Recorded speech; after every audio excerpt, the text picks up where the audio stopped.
Emotional control seems so simple, such a simple concept when we look at it from out there rather than being inside uncertainty and looking out.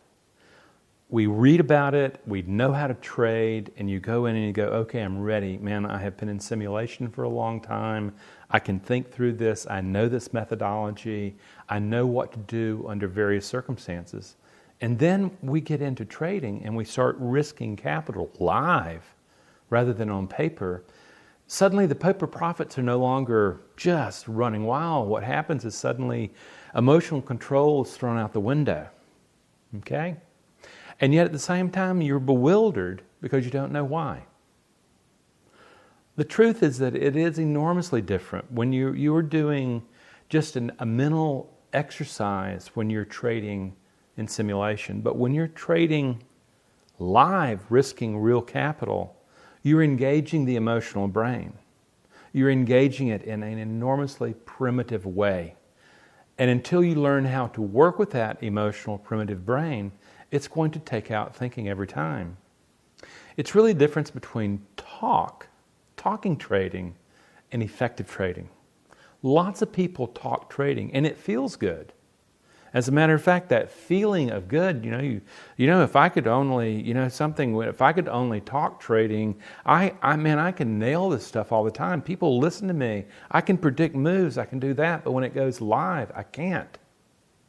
What's going on? One of the problems is when you're talking trading, it's producing the feeling state of confidence. You start feeling confident. The problem is that you've produced the chemistry of confidence and you're confusing that chemistry, that feeling of confidence, with actual performance confidence. Huge problem, okay?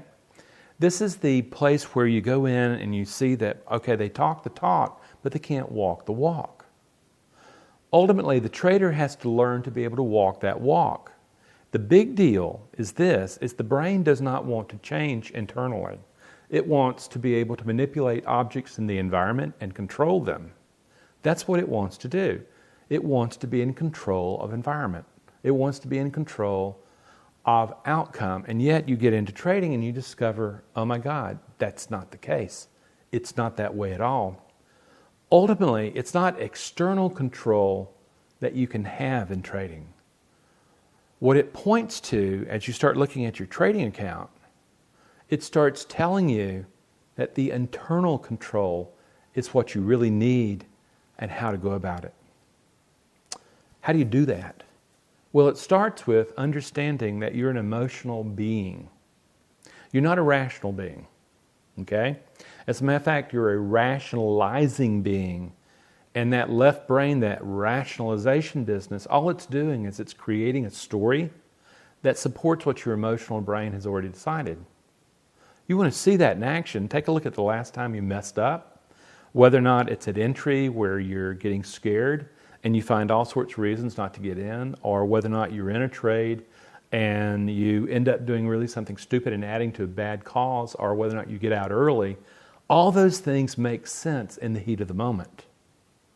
It's when you wake up later that you realize that your left brain truly has produced a rationalization about what the emotional brain has already decided. You have not been rational. Okay? So what we want to be able to do is recognize, well, this emotion, what's actually happening? First, we don't understand emotion. They're biological. And you do not have emotions, friends. They have you. And if you understand that, you begin to say, you know something? So I can't let go of emotions and trade without emotions. No. A lot of people try that. It's what everybody tries to do. It's why people lose so much money, lose their livelihoods and everything like that in trading. However, what you can do is you can have freedom of emotion. You can choose what emotions are going to meet the uncertainty of life, the uncertainty of outcome. That's what you can do. You can take the evolution that has produced the fight-flight response and you can change it. You can change it from, oh my God, I'm losing, I need to freeze. Short-term survival is going to dictate that, if I freeze and don't get in the trade, it's actually a win for the emotional brain. You live another day. At the same time, you don't get the probability of what winning could do for you.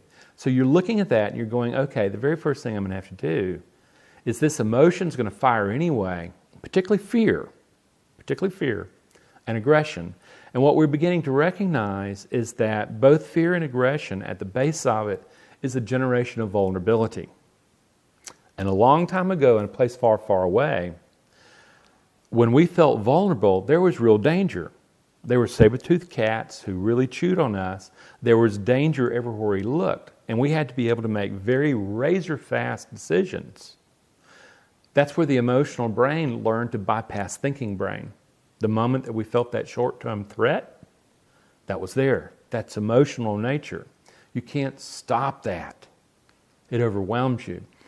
And in trading, what happens is your brain's not going to be able to tell the difference between the discomfort, the vulnerability of risking capital and not knowing the outcome, and danger to biological self. That's what you have to really start working. So you have to manage the emotion. You realize that I can't bring fear there. It needs to be more of concern. I need to be in control of the emotion that meets the moment of uncertainty. Instead of triggering to fight, flight, I need to trigger to curiosity and to concern. I need to be elevated. I need to be ready, focused, and alert, but I don't need to kick into fight, flight, which is what happens with traders. So you're sitting there and you're going, okay. Ultimately, once you understand a little bit about emotion, you begin to realize that your mind is a place of emotional drama. If you don't believe it, just watch yourself trade. Ultimately, in this drama, if you begin to see your mind as a committee, okay, composed of emotional programs that have duked it out before and have created a winner, and that winner has created a story called you. There is no true you trading. There is an organization of a self, this committee of the mind, that has emerged from the victors of the emotional programs. Okay? That's the big thing that you can change. These emotional programs are inner resources. It just really depends on whether or not you develop them and can use them in the moment of heat, of the moment of uncertainty, or whether or not they trigger to fight, flight. This is what you're working to do. And ultimately, what you're doing is you're looking at going, the fight, flight is all about short-term survival. But the mind that you need to develop is all about long-term sustainability. Completely different opposing things. You have to design that mind. And I want to give you a way of envisioning this mind as a committee. I want you to imagine that when you're in a group of people around you, ultimately, that group is a fractal of what's going on in your mind. These emotional programs are the characters that create the different forces in the committee of the mind, this internal struggle. You would have experienced it if you've ever, going back to the freezing or the hesitation, if you'll notice there is a conversation in your mind that's going something like this, oh my God, you could lose. What if you lose? What if you lose? Just get more confirmation, get more confirmation. What you're listening to is your fear, and then you're listening to, oh, you're not good enough. You're going to lose, you're going to lose. That's the internal dialogue that's going on inside the mind. What you've done is you have basically an untrained mind engaging uncertainty. That's the default programming that you learned in the formative period called your childhood. That's not going to work no matter how successful it was back then. It's not going to work in the trading today. Okay? It just needs a new mind. You need to move from fight, flight. You need to move from short-term survival strategies to long-term thriving. That's the big deal. Now, if you get this thing as a fractal, is your mind is producing through these emotional programs literally a committee in the same way that you would have an external committee. Okay? And if you begin to go, well, who's running my committee? And this is where traders really blow it. They don't spend time developing their mind, and then when they are alone and they're left alone with uncertainty, they're by themselves. They don't have a committee around them. They don't have a group that they belong to. And what they hear is this inner critic They don't hear the support. They don't hear the discipline. They don't hear the courage. They don't hear the soothing. Yet it's built into our very biology. If you take a look at chimpanzees, or if you look at a well-trained platoon in the army, what you discover is when they're on patrol and there is a break in the continuity of flow, a breakdown, some vulnerability shows up, what you'll see both the chimpanzees and the humans turn toward each other, eyes lock onto each other, and what they're doing is going, we belong together, we're stronger together than we are apart. And they face the danger together rather than alone. That's how the human as a social mammalian is built. Yet what we do, we ignore the fear. We don't reach out and connect with these inner resources that can allow a more powerful mind to show up in uncertainty. And by having pushed those away and ignoring them, what we get is we get this inner critic. And you know the inner critic. It's the one that criticizes you. It's the one that says it's the Chicken Little, that everything's going to go wrong. It's the temptation to jump in where you know you shouldn't be when you're in a sane mind. Without developing the other inner resources, that's what you get. Okay? You get stuck with default programming. Here, in the coursework and the work that I do, it's all about redesigning the mind, taking a look at these emotional programs, particularly of discipline, of courage, of self-soothing, and of impartiality.